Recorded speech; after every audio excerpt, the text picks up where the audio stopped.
Hello दोस्तों, welcome to my channel सुनो मगर ध्यान से ब्लॉग। मैं आज आप लोगों से एक ऐसी बात शेयर करना चाहती हूँ जो सभी जानते हैं और सभी इससे आए दिन गुजरते हैं, लेकिन मेरी बात समझ में ये नहीं आ रही कि लोग ऑब्जेक्शन क्यों नहीं लेते।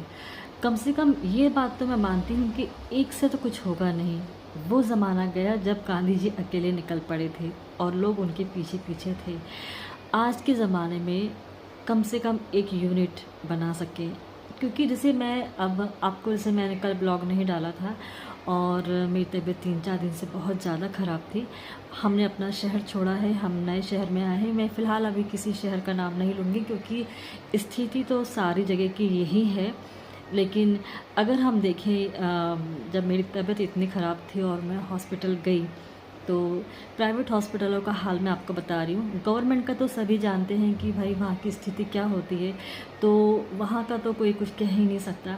अगर हम इतना पैसा खर्च करते हैं और प्राइवेट हॉस्पिटल में जाते हैं तो कम से कम सही इलाज और साफ़ सफाई इतना तो हम डिज़र्व करते ही हैं।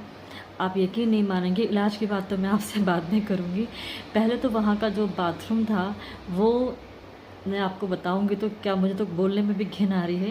पूरा बाथरूम जो है सील था और दरवाजे में कुंडी नहीं थी, और जैसे कि हम बारिश के टाइम पे पानी में पैर रख के जाते हैं इस तरीके से इतनी इतनी क्वांटिटी में वहाँ टॉयलेट भरी हुई थी।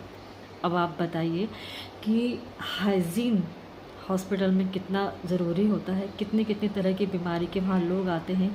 हम वहाँ ठीक होने जा रहे हैं या बीमार होने के लिए, सबसे पहली बात तो ये। और लोग एक के बाद एक वहाँ जा रहे हैं। हाँ, मजबूरी है, मैं जानती हूँ, लेकिन जब आप पैसा खर्च कर रहे हो और आप इतने सारे लोग हैं वहाँ पर, तो कम से कम 10-15 लोगों को, कम से कम किसी को तो मिलकर एक यूनिट बनाकर और वहाँ पे शिकायत करनी चाहिए, अपना फीडबैक देना चाहिए। और रही बात दूसरी डॉक्टर के पास इलाज की, तो पहले तो डॉक्टर का आने का कोई टाइम टेबल ही नहीं है। मरीज के इंतज़ार करता रहता है और 12-12 बज जाते हैं और डॉक्टर्स नहीं आते, और पर्ची उनकी 9 बजे से 8 बजे से पर्ची उनकी बन जाती है, वो बैठे रहते हैं। और हर प्राइवेट हॉस्पिटल में मेडिकल भी खुल गया है, जो कि बिल्कुल भी डिस्काउंट नहीं होता है, रेट टू रेट दवाइयाँ देते हैं। जबकि 30 से 40% डिस्काउंट होता है, लेकिन पब्लिक के लिए कम से कम 10 से 12%, क्योंकि हम अभी जिस शहर में रहते थे वहाँ पर मेडिकल वाले खुद ही 10 से 12% उसमें लेस करते हैं।